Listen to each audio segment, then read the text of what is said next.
유가를 알아야 경제가 보인다. 안녕하십니까? 2022년 8월 29일 유가 경보를 시작하겠습니다.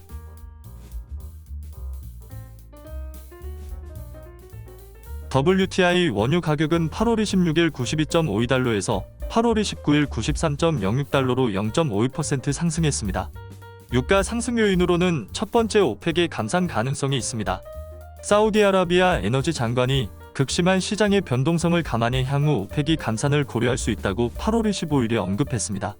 최근 사우디아라비아의 감산 제안을 아랍에미리트, 이라크, 쿠웨이트, 알제리 등의 국가들도 찬성하면서 오펙의 감산 가능성이 증가하고 있습니다. 오펙이 감산하면 유가 상승 요인으로 작용할 수 있습니다. 두 번째는 유럽의 원유 수요 증가입니다. 러시아는 8월 31일부터 3일간 노드스트림1의 유지 보수를 위해 천연가스 공급을 중단한다고 말했습니다. 유럽의 천연가스는 러시아의 공급 중단으로 인해 부족해질 것이라는 전망이 커진 상태입니다. 유럽은 전체 에너지 소비의 약 24%를 천연가스로 사용하는데 최근에 발전용 연료를 천연가스에서 석유로 대체하려고 하면서 미국에서 수입하는 원유 수입량이 증가했습니다.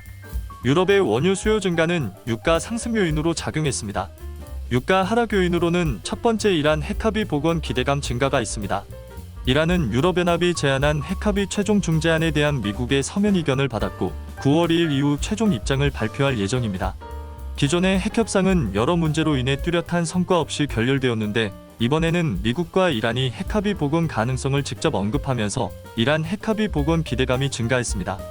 핵합의가 복원되면 미국이 이란산 원유 핵합의가 복원되어도 이란에 대한 제재를 해제하는 데 시간이 필요할 것으로 보이고 실제 2015년 핵합의로 이란 제재를 해제하는데 약 6개월 정도 소요된 점은 참고할 필요가 있습니다. 두 번째는 잭슨 홀 주요 인사들의 매파적 발언이 있습니다. 미국 연준 의장인 제롬 파월은 미국 경제의 일부 고통을 유발해도 금리를 인상해 나갈 것이며 1970년대 경험한 물가관리 실패의 결과를 피할 것이다라고 말했습니다. 클리블랜드 연은 총재인 로레타 메스터는 인플레이션이 하락하는 강한 증거가 나올 때까지 금리 인상을 지속할 것이며 내년 초까지 4%로 인상해야 한다고 말했습니다. 유럽중앙은행 이사인 슈나벨은 경기 침체에 진입하더라도 기준금리 인상을 단호하게 해야 한다고 말했습니다. IMF 수석 이코노미스트인 고피나스는 미국은 적어도 1년에서 2년 사이 높은 인플레이션이 지속될 것이기 때문에 너무 빨리 금리를 인하하지 말아야 한다고 말했습니다. 금리 인상을 지속해야 한다는 매파적 발언이 나오면서 유가 하락 요인으로 작용했습니다. 오늘은 오펙의 감산 가능성과 유럽의 원유 수요 증가라는 상승 요인, 이란 핵합의 복원 기대감 증가와 잭슨 홀 주요 인사들의 매파적 발언이라는 하락 요인이 혼재했으며 오펙의 감산 가능성이 더 크게 작용하면서 유가는 상승했습니다.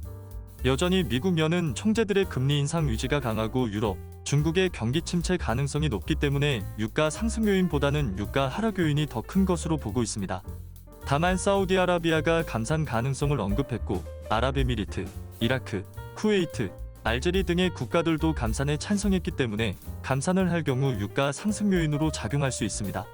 이상으로 2022년 8월 29일 유가 경보를 마치도록 하겠습니다. 유가를 알아야 경제가 보인다.